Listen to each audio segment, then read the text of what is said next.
prior to becoming president. Additionally, she founded the Tarrant County Eagle Forum in 2012 and presently serves as president of that organization. I'm going to narrow this down for time purposes, but in preparing for the 2015 Texas legislative session, Trayce actively campaigned and developed relationships with several members of the Texas Senate and House. In collaboration with Texas Eagle Forum, she has coordinated efforts and recruited resources to drive legislations like American Law for American Courts, supporting our grid and pro-life issues. Prior to her active involvement in government politics, Trayce led several prayer teams, most notably Dallas Prayer Coordinator for Promise Keepers for 10 years. She continues to lead and participate in intercessory prayer teams for our country, for our country, political leaders, and pastors. She's a graduate of Texas A&M University, earning a degree in marketing, and she has leveraged those skills to influence her children and friends to get involved and make a difference in this world. She currently homeschools her 4 youngest children, ages 6 to 18, and has graduated her 3 oldest, ages 20 to 25. Please welcome Trayce Bradford.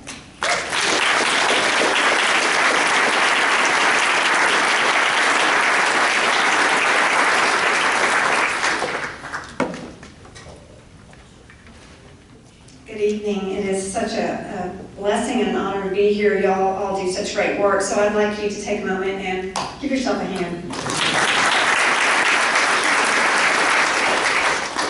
When you're down in Austin, it's always nice to say I'm from Tarrant County, and we have the Tarrant County Tea Party. They know exactly who you are. And also thank you to Beth. We started working on ALAC. I had little ones, and so my first foray into this arena was the session before last. And at that time, we had 2 people carrying it, both the senator and the House rep. Their heart wasn't in it. They were doing it for ulterior motives. Actually, they were doing it to kill it. We found that out later. So that was a real interesting adventure to go through that first session. But what we did decide to do is we were prayerful about our strategy. My husband and I, much like all of you, go down there on our own dime. We were down there every week, and it was because we believed in this particular effort. And it was good for us to be able to build relationships. So that's what we spent that session doing. We knew we were going to bring it back up in the next session, had no idea what was going to be coming down the pike. I went to Representative Jeff Leach and to Senator Donna Campbell at the end of the other session because they had shown a real interest, they understood what the issues were, and they were passionate about it, and they agreed at that point they would help us. We started working on this last March before session even began.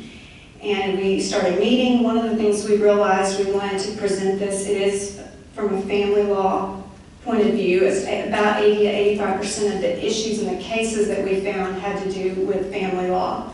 So we wanted to frame it that way, and we realized we wanted to have, after we got smacked down pretty good in the hearing in the prior session, we found out later that the senator that was carrying the bill invited all the people to testify against us.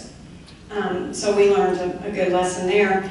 We needed attorneys, and we wanted to have judges. And so we were able to find 9 attorneys, 3 of them had been former judges, who were going to be able to speak really well to the need for this particular bill. Basically, we were wanting to take what has been practiced, it's not codified in public policy, and that's what we wanted to do. Matt Rinaldi was very helpful. He knew this subject very well and helped us with the wording, but Representative Leach was the one that was carrying this particular bill. We worked with, how many of you have heard of Center for Security Policy, Frank Gaffney? They were amazing. They gave us 2 people right away to work with, and I mean, if we walked out of a senator or a state rep's office and needed information, it was emailed to us. Last September, the Texas Family, there's a Texas Family Law group that hates this bill, and this is what they work to get rid of. They sent out a letter to all the state reps, and it went to all the reps and the senators. It was a 2-page bill listing out why we didn't need this bill. We passed this off to Center for Security Policy and asked for their help. Within 24 hours, we had a 23-page response to why we needed the bill. 3 of those pages were cases and, this is the research. So that's how effective and helpful they were. We, like the mayor said, how hard is this to understand? You're simply wanting to make sure that these women, usually it's women, and I will tell you there's a study that was done in England. One of the senators that was helping us on this bill was Senator Van Taylor. He had gone to London this last summer, and he was able to witness these courts in action. He was going to help us to begin with, but once he saw this really did concern him. He brought back a study for us to read, and it was done by Baroness Cox. And basically, these were women's testimonies of what happened to them. When they do have to request for a divorce, they could go years if they're even granted that request. Their testimony is half of a man. They also charge 4 times more for these women. You read through these stories, and I'll tell you, the people that put this together and helped her were actually a more liberal side. This is not a partisan issue. It has become one because a lot of the conservative groups have picked it up to bring it, and that's what's really frustrating. And being down in Austin, we really try to meet with all of these folks and explain to them this is about safeguarding constitutional rights. So, we went into this session feeling pretty good. We were working with grassroots teams all across the state. We had our attorneys, but then we're told pretty soon we have a couple of issues that come up. One was Molly White, Representative White, when she left the flag and the comment. That scared a lot of the legislators. We got some, thank you to Rodney Anderson, S.C. Stickland, very supportive of our legislators, but we've got some that need to put on their big boy pants. Big boy pants. I mean, you've got to stand for what you believe in.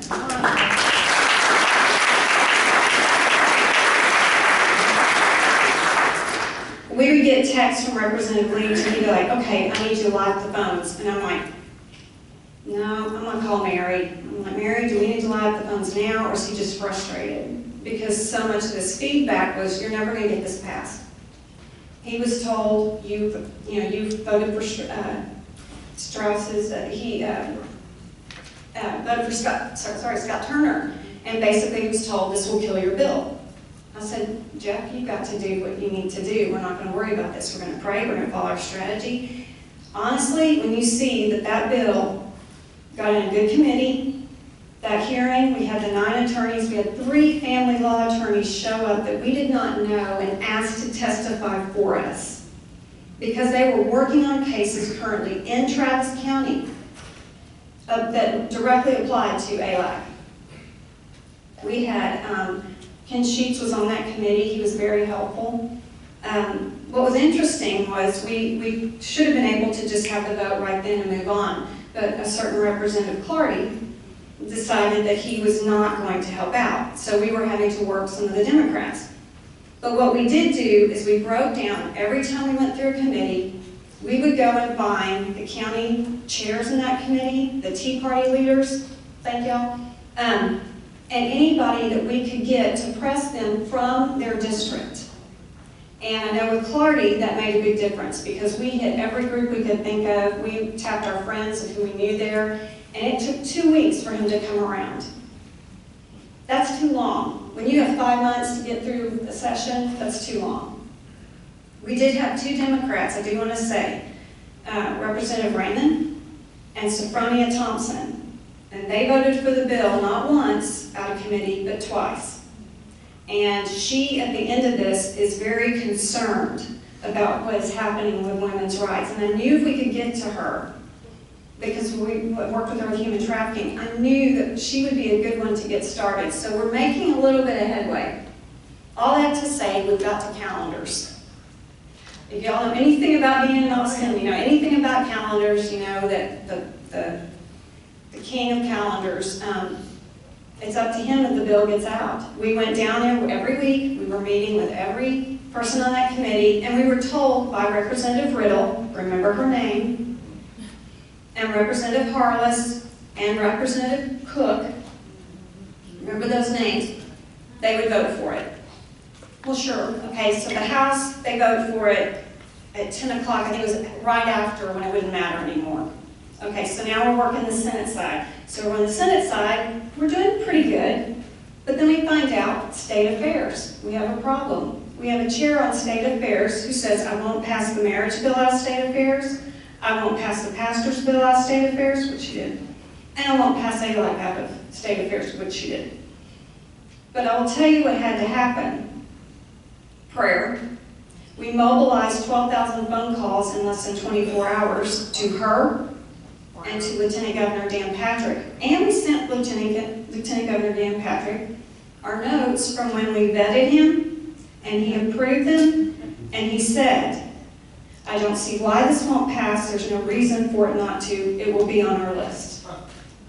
And you know what, within a week we had a hearing. Excuse me.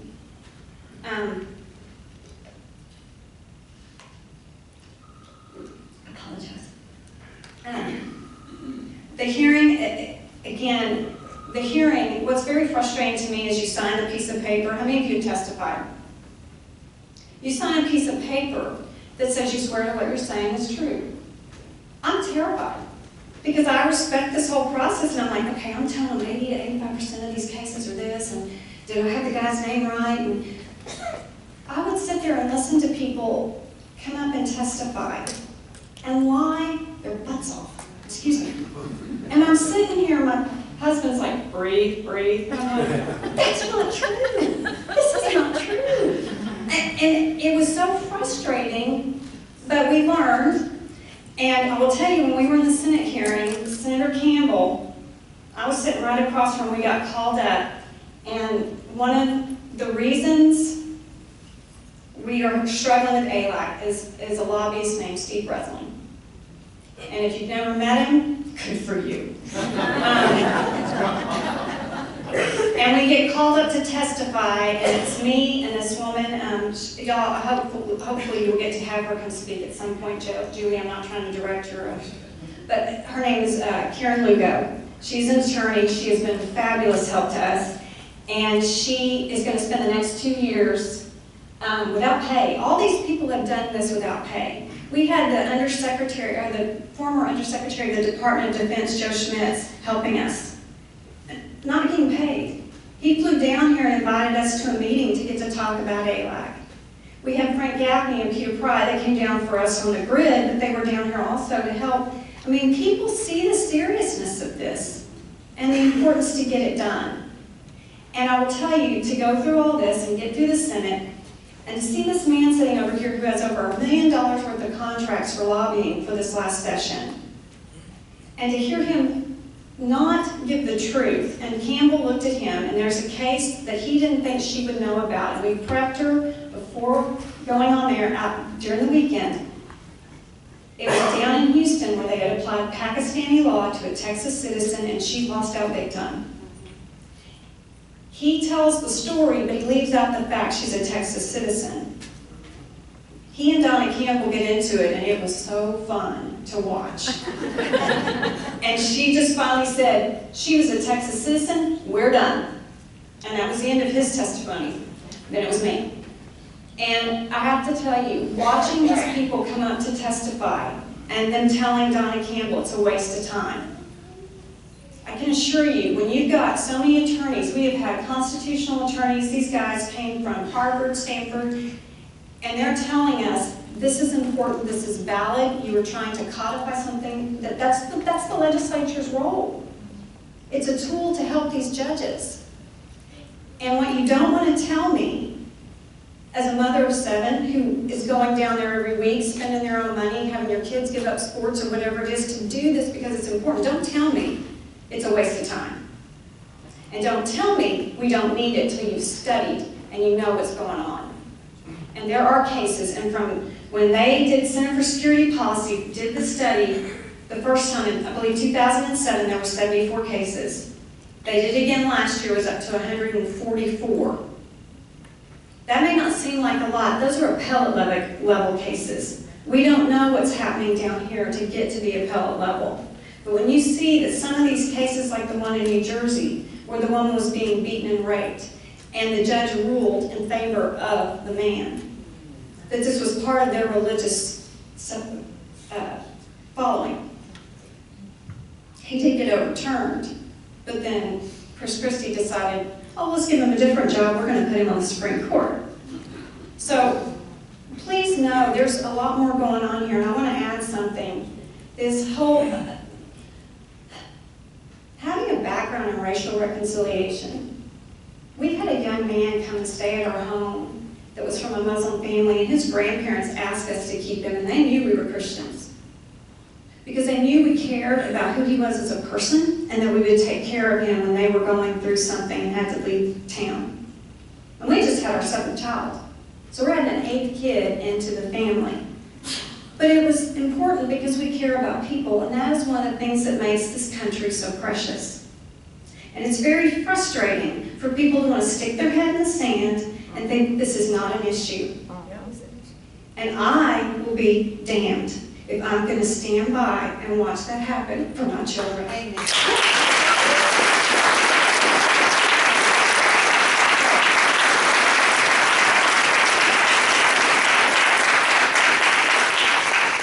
I want to charge y'all with something tonight, because I know y'all are activists, I know you're passionate, and I know you believe in what you're doing, you believe in this country. We have got to plant our feet, and here's an example of it, and stand our ground. I refuse to let anyone tell me that I'm Islamophobic.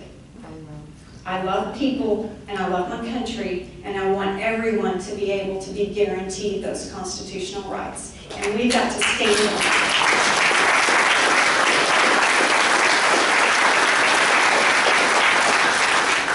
So, in conclusion, I will say, just so you'll know where it ends up, it did not pass.